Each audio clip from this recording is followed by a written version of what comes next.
the physical systems of the planet.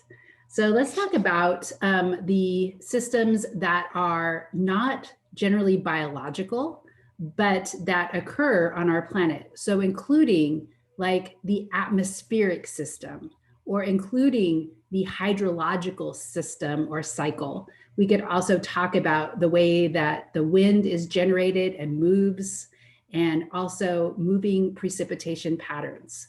So when we're talking about the physical systems of the Earth, we're talking about things like atmospheric circulation.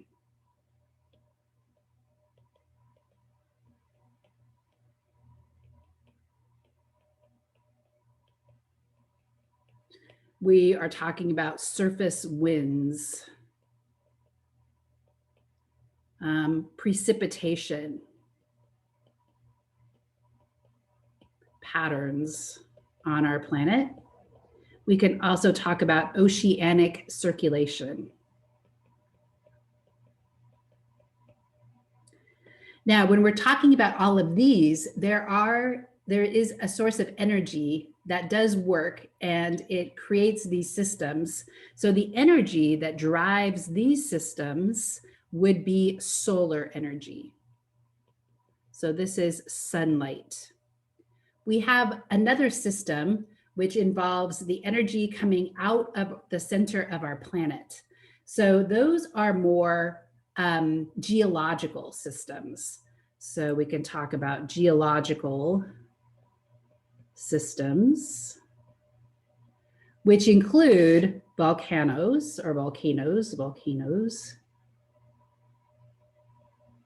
It also includes things like plate tectonics, so the movement of our continents over long periods of time, and the uprising of rock, or like an uprising of mountains. So the formation of mountain ridges, for example, or mountain ranges. So this is the energy from the center of the planet.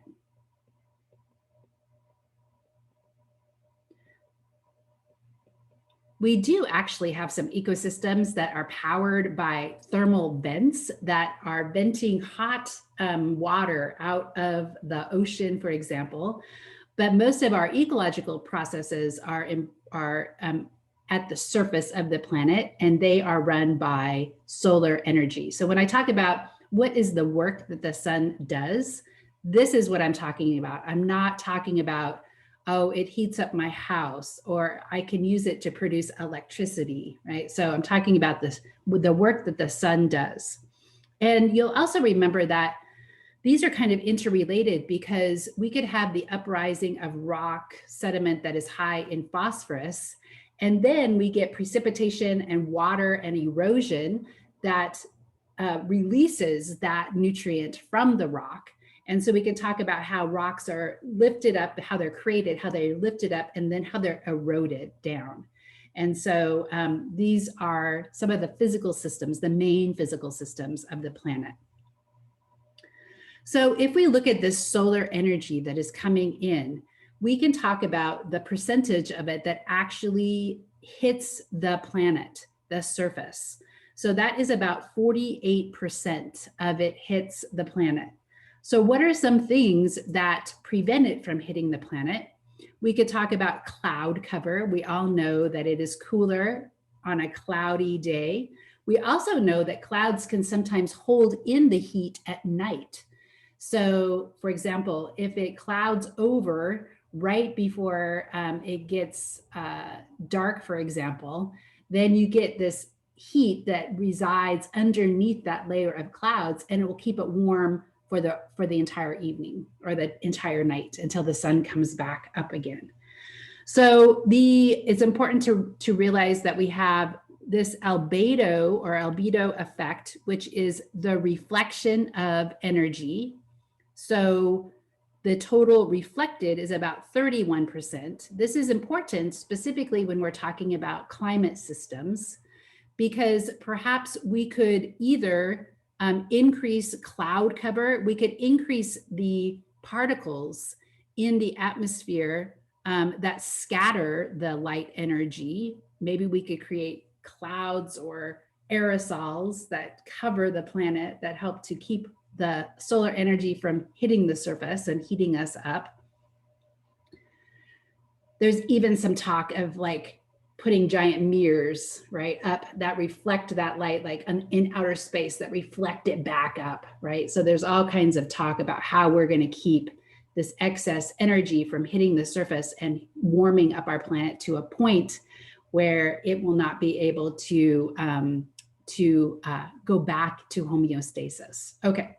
So we also have the use of light. And so this is the percentage of that energy that is used in these different processes.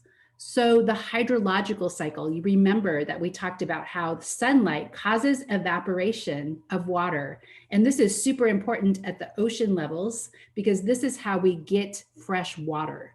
Then that evaporation causes the air masses to rise, and then they move, and then they tend to fall, and then we get precipitation. So ultimately that is going to, the sun actually causes it to rain eventually, right? It also drives ocean currents. So we'll talk about that in terms of what we call convection cells.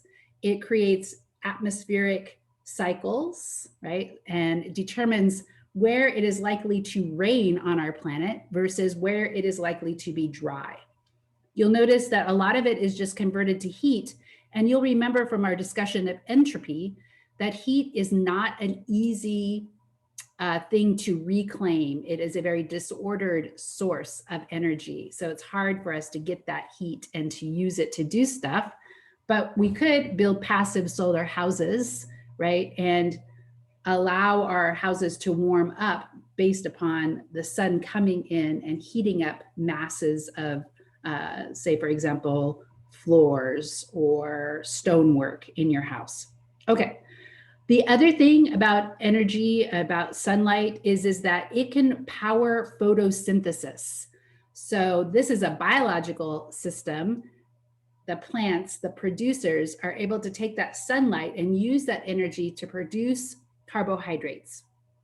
So this is part of the work that the sun does, would be allowing photosynthesis to occur.